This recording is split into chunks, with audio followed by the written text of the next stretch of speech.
All right, y'all, welcome to the Scott Horton Show. I'm the director of the Libertarian Institute, editorial director of antiwar.com, author of the book Fool's Errand, Time to End the War in Afghanistan, and the brand new Enough Already, Time to End the War on Terrorism. And I've recorded more than 5,500 interviews since 2003, almost all on foreign policy, and all available for you at scotthorton.org. You can sign up for the podcast feed there, and the full interview archive is also available at youtube.com/Scott Horton Show. Hey guys, on the line, I've got Kevin Gosztola from shadowproof.com. And that's not the article I wanted to click on. It was this other one that he wrote for thedissenter.org. And it is called Assange Extradition.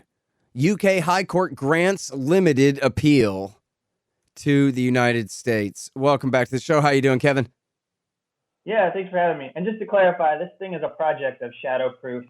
It's a newsletter that we send out to people who want these kinds of stories. Oh, great. Well, that's confusing, but okay. It's not much of a shell game, but I know it seems like one. Yeah, well, I'm totally lost, but now I'm found again, so it's all right. Yeah, no, this is really important stuff. So shadowproof.com and thedissenter.org there. Assange extradition. So take us back to where we were in the last few court cases. The judge refused to extradite him, but kept him locked up, right? Yeah. So to bring people up to the latest development, in January, the judge, Vanessa Baretzer, extraordinarily, because I didn't expect it, rejected the U.S. government's request for extradition and did so on the grounds that if he was sent to a U.S. prison, he would likely commit harm or try to kill himself because of his mental health. And based upon diagnoses that came from at least one particular doctor who testified during the extradition trial in September 2020. And so then, of course, the U.S. was going to appeal. So what she did is, as a service to the U.S. government, she basically refused to grant Julian Assange bail, even though he won at the district court level, and kept him in Belmarsh High Security Prison with murderers and rapists and other violent criminals. And he's been languishing there for the last 6 months, thereabouts, waiting for the appeal court, the High Court of Justice, to issue its determination that they would allow the U.S. government to appeal the extradition decision. So this isn't about, what we're talking about here today isn't, oh, they granted the appeal, it's been overturned and Julian Assange lost. It's that we're now going to have a hearing in the future in September or October where the U.S. government gets to make their case, or let's actually put a face on it. Joe Biden's administration, his Justice Department, Merrick Garland, Attorney General, can send his people with being represented by the Crown Prosecution Service. They'll go before the High Court of Justice and they'll claim that Julian Assange actually should have been authorized for extradition. And now I don't guess in the recent hearing were they allowed to bring up the new journalism that said that, Your Highness, your decision was based on witness statements that the witness now admits were all made up? Yeah, so this was done by written submissions to the High Court of Justice. There wasn't any hearing for anybody, so nobody should feel like they missed out on anything because nothing formal has happened yet. The way that they do it in the UK is if they don't take the appeal, then you're really not supposed to make public the request because it could be, there might be information in there that could be incriminating to people. And if they're actually exonerated, then there's no reason for that to be out in the public. So they authorize it. Now that the appeal is authorized, I can dig into what was submitted to the court in the appeal from the U.S. government. And the U.S. government says nothing really about Ziggy Thordarson, which has gotten a lot of attention. I know you did a really good interview with Bjartmar Anderson of Stunden, and none of that has really factored into this. That's because the very focused part of the appeal that the U.S. will get to bring is that they can challenge the judge on how she ruled based upon whether it would be oppressive for mental health to send him to the United States. And so now, what might be of interest to your listeners is, out of the blue, because this case is falling apart, we get these assurances. I don't know if you've heard about these assurances. Some of them have made headlines because the newspapers are, they like to do press releases for the government that make it seem like they're actually not being cruel and that they are following the rules. But that misses the point, which is that now we're hearing these things like, oh, if he's sentenced to prison after this trial, he could do his sentence in Australia. Or we're hearing things like, the Justice Department is now saying they won't put him in special administrative measures, or they won't send him to ADX Florence, Colorado, which is a supermax. And there's a lot of things I could say about this, but the most important point to make about these assurances is I followed every single day of the extradition trial as a journalist, and they had plenty of time to put these before the court before they lost their case. And so now they are trying to get the high court, this appeals court, to overturn the victory that Assange won by offering these assurances that, by the way, are empty when you get down to them and look at them closely. But most importantly, there's no way for Assange's attorneys to contest them because this is improper. There's no point for them to actually bring witnesses forward and challenge what the Justice Department is saying here. Because when we go to the appeal court hearing, you can't introduce new evidence. You can't call witnesses. You can only make arguments about process, which usually are the kind of things that turn people off and bore people. But that's what appeals are about. It's about, did the judge make an error in her decision making? And if she didn't, then Julian Assange should be free. Right. Hey, y'all, check out our great stuff at libertarianinstitute.org/books. First of all, we've published No Quarter, The Ravings of William Norman Grigg, our institute's late and great co-founder. He was the very best one of us. Our whole movement, I mean. And no quarter will leave his mark on you, no question. Which brings us to the works of our other co-founder, the legendary libertarian thinker and writer Sheldon Richman. We've published 2 collections of his great essays, Coming to Palestine and What Social Animals Owe to Each Other. Both are instant classics. I'm proud to say that Coming to Palestine is surely the definitive libertarian take on Israel's occupation of the Palestinians, and Social Animals certainly ranks with the very best writings on libertarian ethics, economics, and everything else. You'll absolutely love it. Then there's me. I've written 2 books, Fool's Errand, Time to End the War in Afghanistan, and Enough Already, Time to End the War on Terrorism. And I've also published a collection of the transcripts of all of my interviews of the heroic Dr. Ron Paul, 29 of them, plus a speech by me about how much I love the guy. It's called The Great Ron Paul. You can find all of these at libertarianinstitute.org/books. But now, if the other side are the ones introducing these statements, then is there not a basis for some kind of cross-examination or introduction of a witness who can testify to the fact that the Justice Department changes their mind all the time and they break deals all the time, and just because they say that they assure this court of this or that doesn't make it so? Because they're the ones bringing it up, right? Yeah, this should be prohibited. And what you're getting at is the key issue here. The defense team for Julian Assange cannot go before the high court and call people as witnesses. We already had the trial, so you can't have the trial again. I mean, it kind of gets into elements of double jeopardy, I guess, if you could compare it to that. You know, you can't try somebody for murder twice in a row unless there was some kind of mistrial or like a hung jury or something. So like Julian Assange won at the district court level, and now they're going to say, she should have actually allowed it because we won't put him in this supermax prison that is a hellhole. And we also make sure that we don't have the Attorney General do the bidding of the CIA and NSA and put him under these special administrative measures so he can't talk to anybody, including his lawyers, except for maybe 15 minutes twice a month.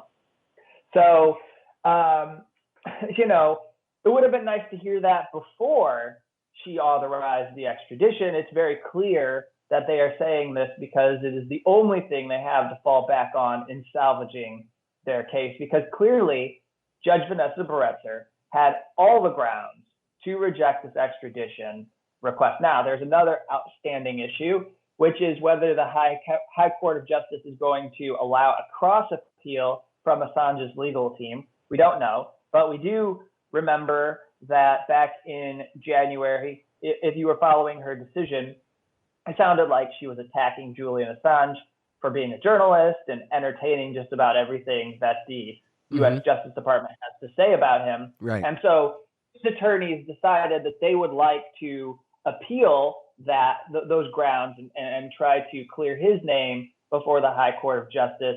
We do not know if they're going to allow it.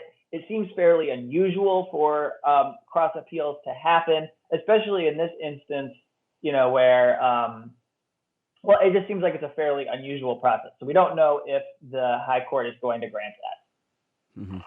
And now, so as far as the witness and his recanting and all that, that's got to be a whole separate set of hearings and processes. And do you know if the Assange legal team is trying to make something out of that or what?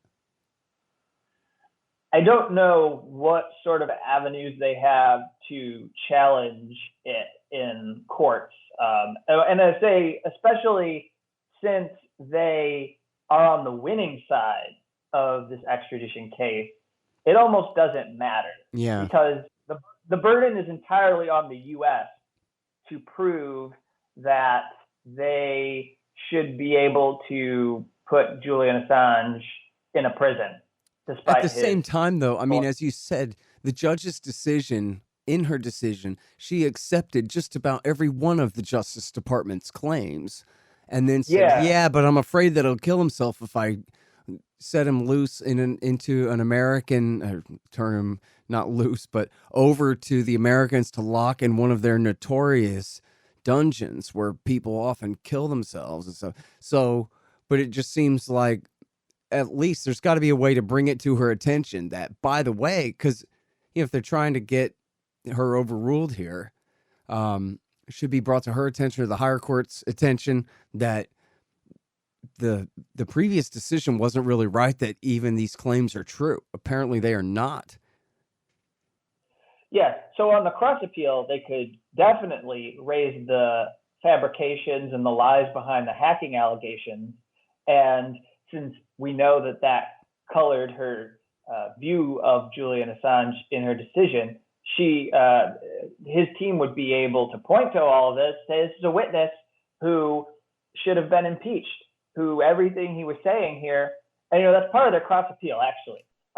They do raise the allegations that were added in this third indictment that was imposed against Julian Assange it was June 2020. So just months before the extradition trial, they sprung this on the team, and they didn't have any time to prepare witnesses, they didn't have any time to really prepare argument in response to this.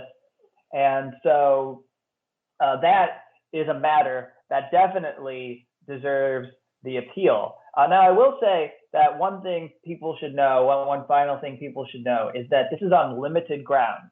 In fact, there were grounds for appeal that were rejected by the High Court of Justice.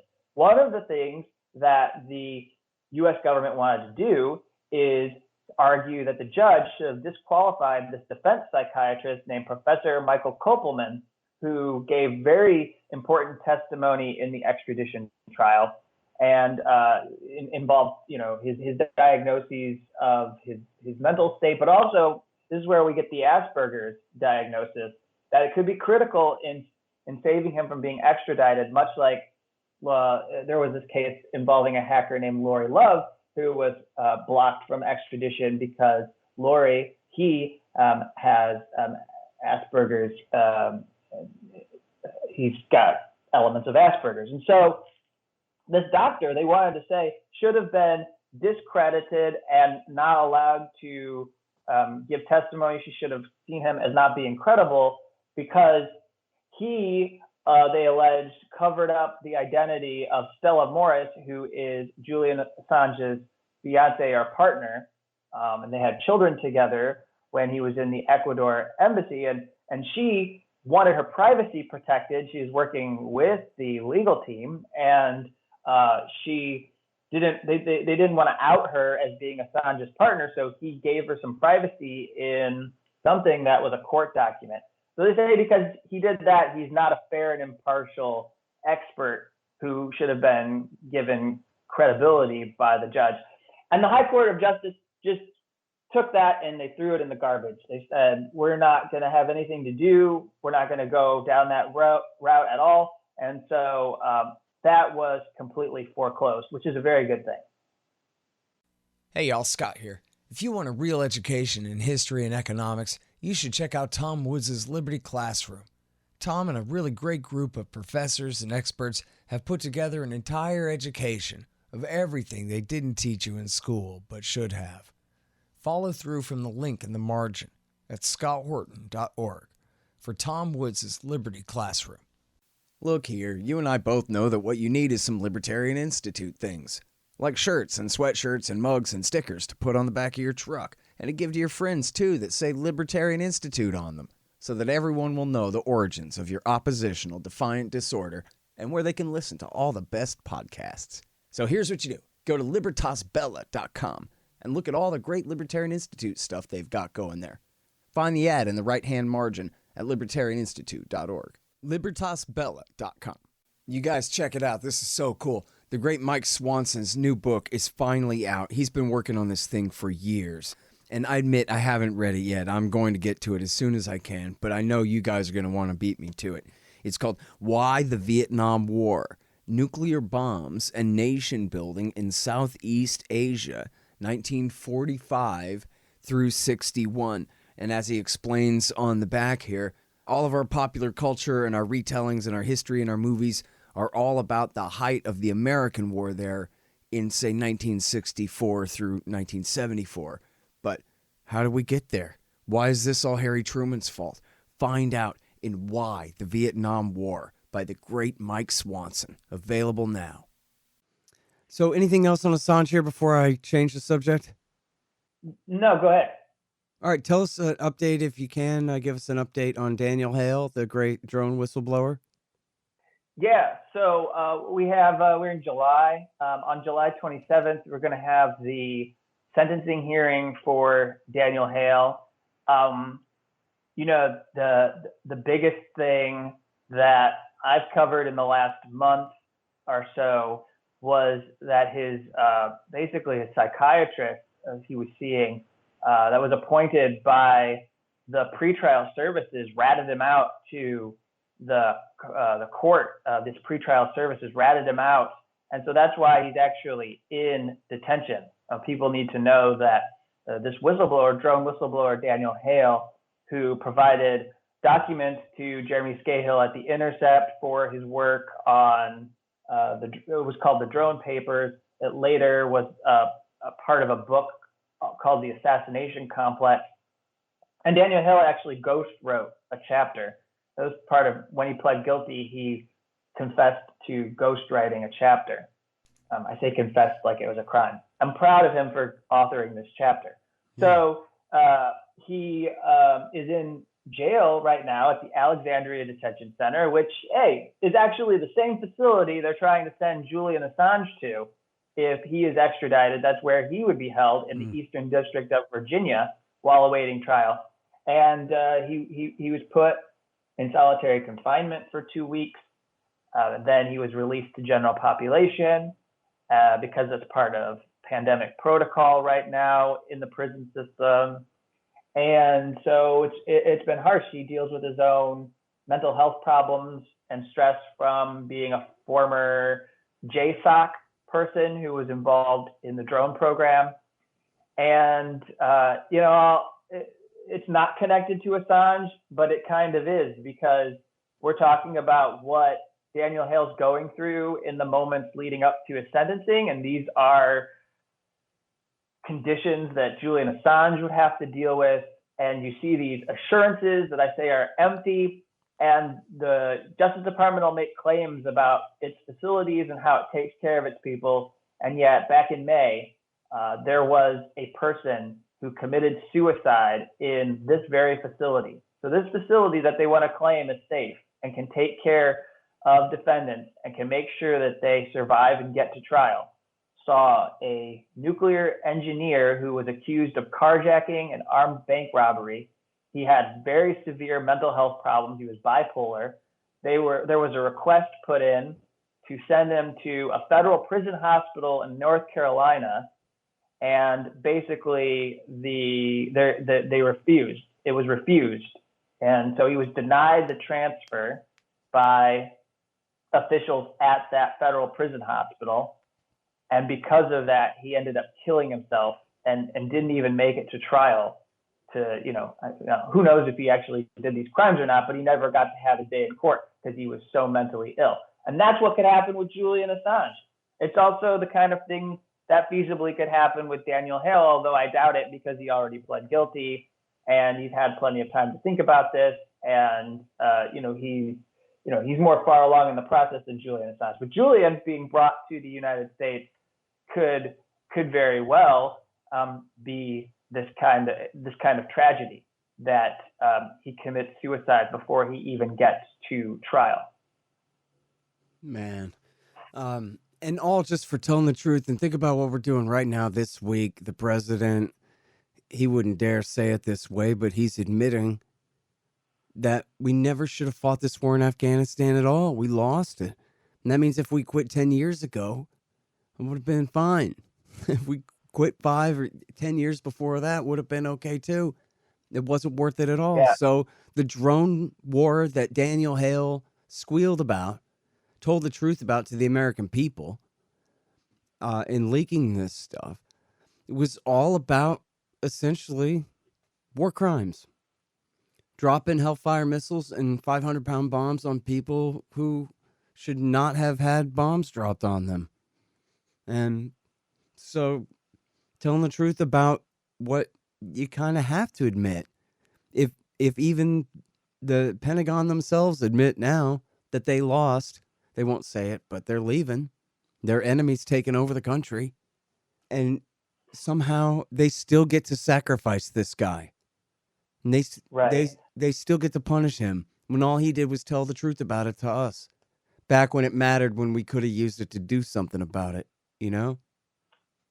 Right, yeah. 2010, when the Afghanistan war logs were published, I'll be very quick here, when those were published and Chelsea Manning made that disclosure to WikiLeaks, and we had one of the most complete records of the war. These were military incident reports where you could see what was happening on the ground in Afghanistan, and you could glean a lot of important details about how we were losing the war. I mean, it was well known by the commanders and everyone then that we were losing that war. Whether we should have fought it or not, I guess that's a separate issue. But that reflected that we were losing the Afghanistan war. We've known for more than a decade now that we were losing this war in Afghanistan. Commanders have known we were losing the war in Afghanistan, and obviously because you've done a lot of work on this. And Julian Assange and Chelsea Manning and other people simply have been punished for bringing this to our attention. Yeah, the whole thing is crazy. It's just like with John Kiriakou. I was going to bring him up a second ago because, The Intercept rightfully gets a lot of blame for getting their sources compromised. But John Kiriakou, the former CIA officer, told me, and he was burned by a guy who works at The Intercept now, Matt Cole. But he said, in this case, Daniel Hale, he took his own risks. It wasn't Scahill's fault that he got caught. He was being, quite blatant about, he was even in the documentary National Bird and was being quite blatant about his role in this. So there was that. But then the other point about Kiriakou is, he's the CIA officer who went to prison for torture. Not for torturing anybody. He didn't torture anybody. He went to prison for confirming to Matt Cole that he had the names right of some guys who tortured some people. From some CIA officers. And he's the one who went to prison, and none of them did. It is so upside down because we have it backward. You have Donald Rumsfeld dying in the last week, and he's not, condemned as a war criminal for what he was involved in. And then you simultaneously have somebody like Mike Gravel, who did more than any senator of his time to end the Vietnam War by introducing the Pentagon Papers into the record, the congressional record, and eventually put him and his people at risk trying to get the Pentagon Papers into book form so that the American people could read what Daniel Ellsberg had exposed. And yet he can't even get a solid obituary paying tribute to him and his work as an anti-war senator. And they joke about him, or they demean him as an attention getter in the New York Times. And the liberal New York Times, they have a guy who died 3 years ago on the byline. I don't know if you knew that,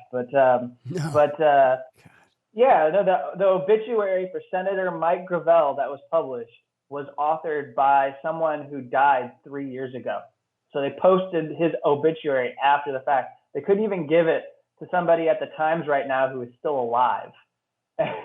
So this is where society and government are media and government. I won't say society. There's a lot of good people out there at the grassroots.